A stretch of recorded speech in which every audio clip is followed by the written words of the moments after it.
Twelfth ஸ்டாண்டர்டில் இம்பார்ட்டண்டான ஒரு கான்செப்ட் தான் இது. First order linear differential equation.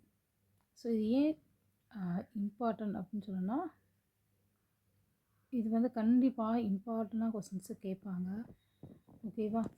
So இந்த கொஸ்டின்ஸ் எப்படி ஈஸியாக சால்வ் பண்ணலான்றதை சொல்லித்தரேன், நல்லா கவனிச்சுக்கோங்க. ஓகேவா? இங்கே நிறைய first order differential equation. First order அப்படின்னா என்னென்னு தெரிஞ்சுக்கணும், அப்போ தான் நமக்கு ஈஸியாக தெரியும். ஃபஸ்ட் ஆர்டர் அப்படின்னா என்னென்னா, டிஃப்ரென்ஷியேஷன் ஒரே ஒரு தடவை இருக்கும், அதுதான் first order. dy by dx ஒரே ஒரு டைம் டிஃப்ரென்ஷியேட் பண்ணுறது. இந்த ஃபார்மேட் எப்படி இருக்கும் அப்படின்னா, நல்லா பார்த்துக்கோங்க. இப்போ நம்ம எதை வச்சு டிஃப்ரென்ஷியேட் பண்ணோம்னா, எக்ஸை வச்சு டிஃப்ரென்ஷியேட் பண்ணுறோம்.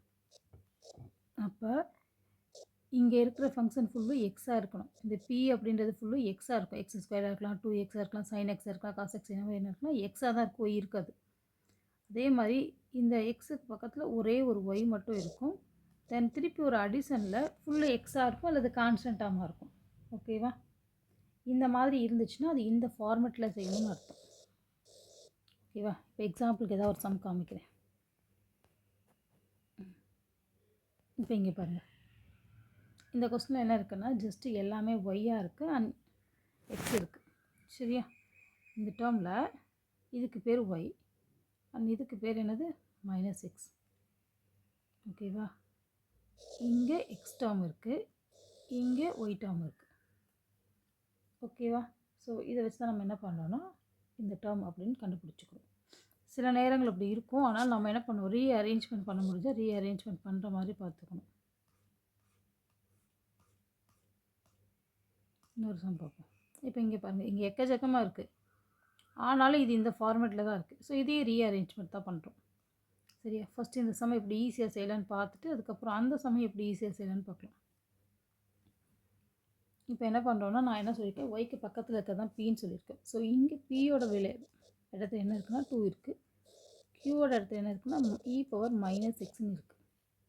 ஓகே, இப்போ ஃபார்முலா என்னென்னா ஐஎஃப் கண்டுபிடிக்கணும். ஐஎஃப்னா என்னென்னா இன்டகிரேட்டிங் ஃபேக்டர். e⁻∫p dx. ஓகேவா? ஐஎஃப் அப்படின்னா என்னது, இன்டகிரேட்டிங் ஃபேக்டர். e⁻pdx இதுதான் ஃபார்மேட்டு. இ எழுதியாச்சு, இன்டெக்ரல் போட்டாச்சு, பியோட வேல்யூ 2 எழுதியாச்சு, dx போட்டாச்சு, equal to e⁻2 dx integrate பண்ண என்ன வரும், x வரும். அவ்வளோதான். ஸோ அப்போ நமக்கு இது ஃபுல்லுமே தெரியும். ஜஸ்ட்டு இது என்னென்னு ஃபார்முலா மட்டும் தெரிஞ்சிச்சுன்னா நீங்கள் டேரெக்டாக சப்ஸ்டியூட் பண்ணி இன்டெகிரேட் பண்ணிடுவீங்க. ஓகே, ஸோ இப்போ சொல்யூஷன் என்னென்னா, எல்லாத்துக்கும் இதே ஃபார்மேட் தான் வரும். y dot IF equal to integral of q dot IF dx plus c. So y dot நம்ம கண்டுபிடிச்சல e⁻2x, க்யூவோட வேல்யூ என்னது e⁻−x, ஐஎஃப்னா என்ன வரும், இன்டெகிரேட்டிங் ஃபேக்டர் என்ன கண்டுபிடி e⁻2x.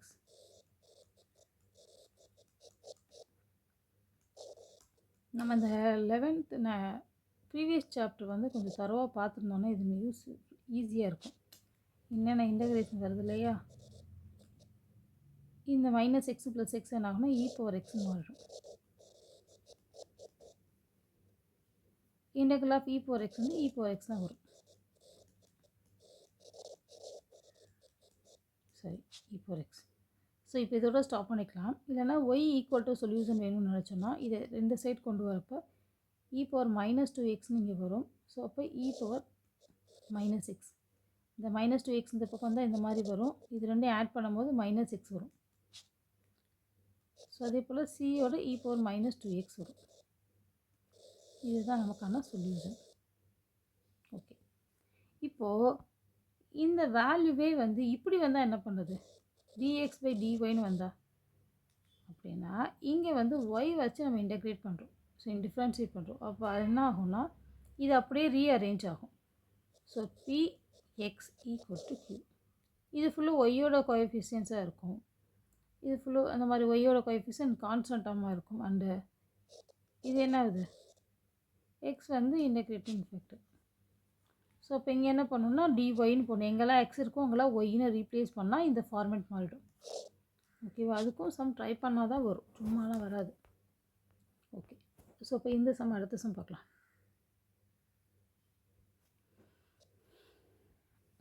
எப்படி ரீஅரேஞ்ச்மெண்ட் பண்ணுறது? எப்போவுமே டிஒய் அண்ட் டிஎக்ஸ் செப்பரேட்டாக இருக்கணும்.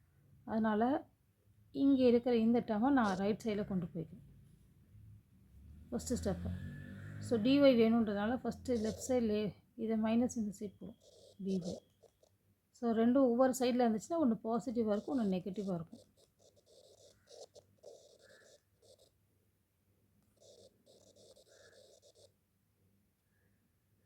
Wait a minute.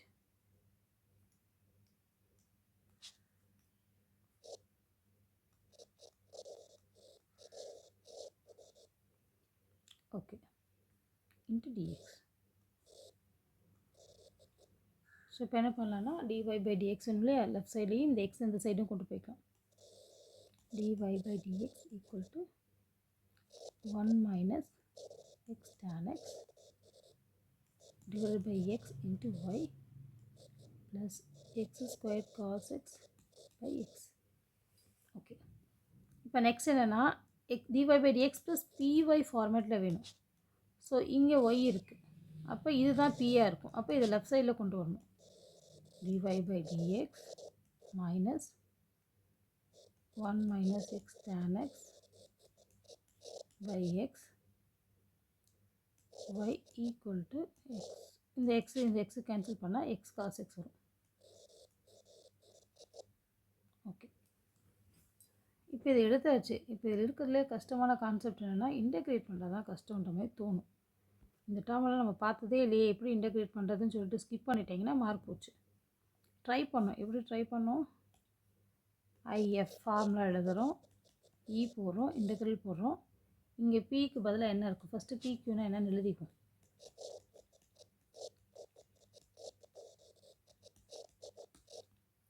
இப்போ இதை இன்டெகிரேட் பண்ணுமே நீங்களே ரீஅரேஞ்ச் பண்ணிக்கணும்.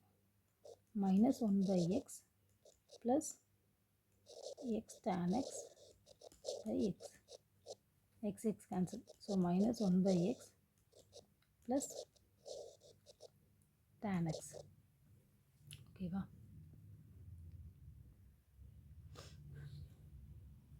இப்போ இன்டெகிரேட் பண்ணுறோம்.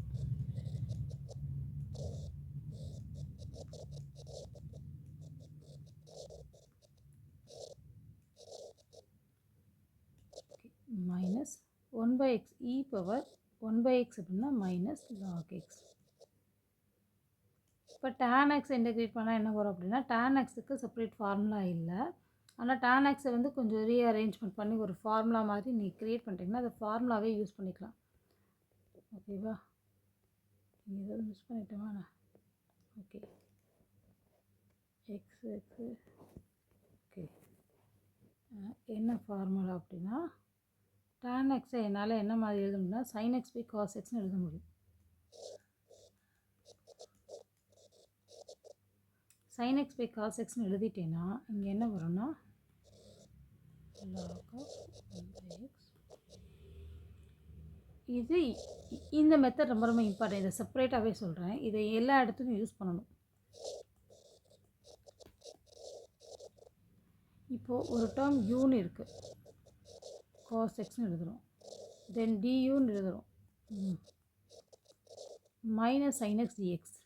ஸோ நியூமரேட்டில் அந்த டேர்ம் இருக்குது அப்படின்னா நோ ப்ராப்ளம். ஏன்னா இந்த மேலே இருக்க டேர்மை நான் டியூன்னு எழுதிப்பேன், கீழே இருக்க டேர்மை என்ன எழுதிப்பேன்? யூன்னு எழுதிப்பேன். இந்த மாதிரி எழுத முடியும். மைனஸ் இங்கே இல்லையே, என்ன பண்ணுறது அப்படின்னா ஜஸ்ட்டு எனக்கு ஒரு மைனஸ் தேவை. மைனஸ் உள்ளேயும் வெளியே போட்டுக்கலாம்.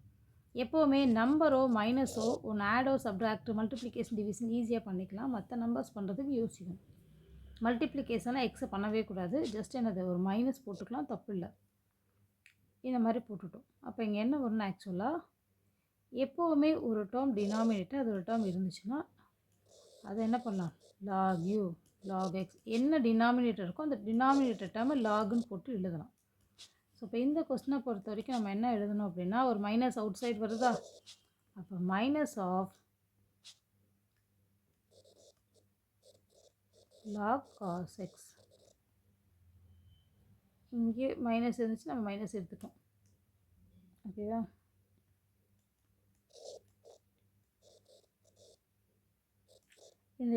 இதுவும் மைனஸ் தான். இது என்ன ஆகும், இது ரெண்டு ஜாயின் பண்ணும்போது இது ஆட்டோமேட்டிக்காக எக்ஸ் பக்கத்தில் வந்துடும், எக்ஸ் காஸ் எக்ஸ் வந்துடும். இது ரெண்டும் கேன்சல் ஆச்சு. இயும் லாகும் கேன்சல் ஆகிடும். So 1/x cos x. இப்போ இதுதான் நம்மளோட ஐஎஃப். இப்போ சொல்யூஷன் எழுதுனா y dot 1/x cos x equal to integral of 1/x cos x. க்யூவோட வேல்யூ என்னப்பா? x cos x. x cos x dx plus c. இது ரெண்டும் கேன்சல் ஆகிடும். x cos xும் கேன்சல் ஆகிடும். Numerator and denominator y by x cos x x plus c. Integral of dx equal to எக்ஸ்னு வரும். இந்த எக்ஸை இங்கே கிளாஸில் மல்டிப்ளை பண்ணோன்னா x square cos x plus c cos x. அவ்வளோதான்.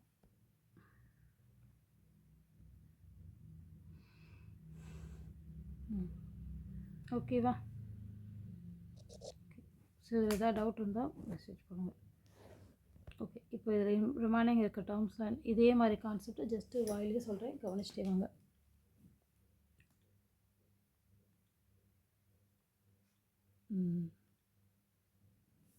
ஓகே, இப்போ இங்கே என்ன இருக்குது? dy by dx 2y cot x இருக்குது. ஸோ ஃபர்ஸ்ட் என்ன பண்ணுறோம், இந்த ஒய்யை மட்டும் செப்பரேட் பண்ணிட்டோம் அப்படின்னா ரிமைனிங் இருக்கிறது தான் என்னது? p. ரைட் சைடு இருக்குது q. First step. செகண்ட் என்னது? இதை இன்டெகிரேட் பண்ணணும். 2 cot x இன்டெகிரேட் பண்ணலாம். அதாவது e பவர் இன்டெக்ரல் ஆஃப் pdxன்னு கொடுவோம் இல்லையா? இந்த இன்டெகிரேஷனை முடிச்சுட்டு ஈலியோட பவரில் எழுத போகிறாங்க. இன்டெகிரேஷன் என்னன்னு பார்ப்போம். Integral of 2 cot x. So நான் ஆல்ரெடி சொன்ன மாதிரி தான் 2வை வெளியே வச்சுக்கிறோம். cot xனால் cos x by sin x dx. யூவோட டேர்ம் வந்து sin x எடுத்தால் டிஃப்ரென்ஷியேட் பண்ணால் நியூமரேட்டர் வருமா? sin x டிஃப்ரென்ஷியேட் பண்ணால் cos x. அப்போ ஆட்டோமேட்டிக்காக என்ன பண்ணுறோம், இந்த டேர்மை log ஆஃப் sin xன்னு மாற்றிக்கிறோம். 2 log sin x. லாகில் முன்னாடி இருக்கிறது பவருக்கு போயிடும். Then log of sin x square. ஈயோட பவர் எழுதுகிறோம், ஈயோ லாகவே கேன்சல் பண்ணுறோம். சைன் ஸ்கொயர் தான் நம்மளோட ஐஎஃப். நெக்ஸ்ட் ஐஎஃப்பை சப்ஸ்டியூட் பண்ணுறோம். க்யூவோட சப்ஸ்டியூட் பண்ணுறப்போ இங்கே ஆல்ரெடி எக்ஸ் ஸ்கொயர் இருக்குது, 3 இருக்குது சம்திங். இப்போ சைன் ஸ்கொயரும் கொசிக்கன் ஸ்கொயர் என்ன ஆகும்னா கேன்சல் ஆகிடும். ஏன்னா ஒன்றுக்கு ஒன்று reciprocal. sin x equal to 1/sin x, கொசிக்கன் x equal to 1/sin x. இந்த மாதிரி ரிமூவ் பண்ணிக்கலாம். 3 கான்ஸ்டன்டம் எக்ஸ் ஸ்கொயரை இன்டெகிரேட் பண்ணால் x cube by x cube plus 3. அவ்வளோதான். இதான் சொல்யூஷன்.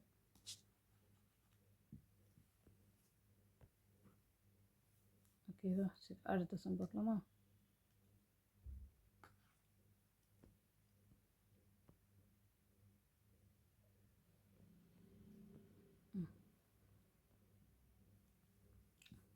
இது சிமிலர் தான்.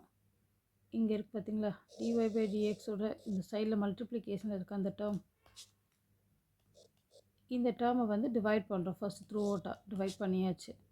ஸோ நெக்ஸ்ட் என்ன பண்ணுறோம், இந்த ஒய்யை தவிர ரிமைனிங் இருக்கிறத ஃபுல்லாக இன்டெகிரேட் பண்ணுறோம். Okay, so denominator term differentiate பண்ணால் நியூமரேட்டர் டேர்ம் வருது. எஸ் வருது. நெக்ஸ்ட் என்ன பண்ணுறோம், இதை ஃபுல்லாக இன்டெகிரேட் பண்ணுறோம். அதாவது யூனா என்னது 1 + x³. duனா என்னது 3x ஸ்கொயர் dx. இங்கே 6 எக்ஸ்ட்ராவாக இருக்குது. அதனால் என்ன பண்ணுறோம், இந்த நமக்கு இருக்கிறது 6. இப்போ ரெண்டு பக்கமும் 2ஆல் மல்டிப்ளை பண்ண என்ன வரும், 6x ஸ்கொயர் dx. இங்கே 2 du. இப்போது இந்த 6x ஸ்கொயருக்கு பதிலாக 2 duன்னு ரீப்ளேஸ் பண்ணிக்கலாம். Denominator u. அப்போ 2 log uன்னு வரும். அப்போ log ஆஃப் u ஸ்கொயர்னு வரும். ஓகேவா? யூவோட வேல்யூ என்னது, 1 + x³ the whole square. E power எழுதும் போது கேன்சல் ஆகிட்டு log of 1 + x³ the whole square வந்துடும். லாக் ரிமூவ் ஆகிடும். 1 + x³ the whole square தான் ஆன்சராக வரும் இந்த டேர்ம். நெக்ஸ்ட்டு சப்ஸ்டியூட் பண்ணுறோம். இந்த டேர்ம் ரிமூவ் ஆகிடும். தென் இதை ஒன்று உள்ள இன்னும் மல்டிப்ளை பண்ணோம் அப்படின்னா ஒரு 4 டேர்ம்ஸ் வரும். இன்டெகிரேட் பண்ண ஆன்சர்.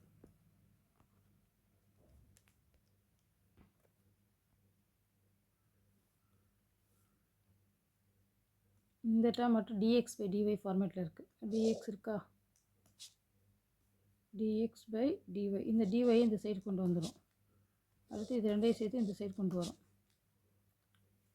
அதாவது எப்படின்னா dx by dy equal to y cube plus 2x e power y by y e power y. இந்த மாதிரி ஒரு ஃபார்மேட் இருக்கா. இப்போ செப்பரேட்டாக தான் டிவைட் பண்ணும். y e power y y e power y. இந்த y கேன்சல் பண்ணால் y ஸ்கொயர்னு வரும். e power y கேன்சல் பண்ணிக்கலாம். இப்போ நமக்கு எல்லாமே ஒய்யாக இருக்குது. இந்த ஒரு இடத்துல மட்டும் எக்ஸ் இருக்குது. இப்போ அந்த டேர்மை நம்ம லெஃப்ட் சைடில் கொண்டு வந்துக்கலாம். Minus 2x by y equal to y squared e power minus y. ஓகேவா, இந்த ஃபார்மேட் இங்கே வந்துருக்கா.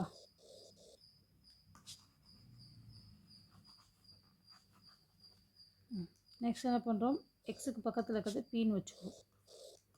தென் ரைட் சைடு இருக்கிறது க்யூன்னு வச்சுக்குவோம். இப்போ எல்லாமே ஒய்யாக இருக்கனால நம்ம ஒய்யை வச்சு தான் இன்டெகிரேட் பண்ணணும். பிடிஒய் கண்டுபிடிக்கிறோம், ஈயோட பவரில் சப்ஸ்டியூட் பண்ணுறோம். தென் அதுக்கப்புறம் ஒய் டாட் ஐஎஃப் போடும் இல்லையா, இங்கே டிஎக்ஸ் இருக்கனால x dot IF equal to q dot IF dx plus c, sorry dy plus C.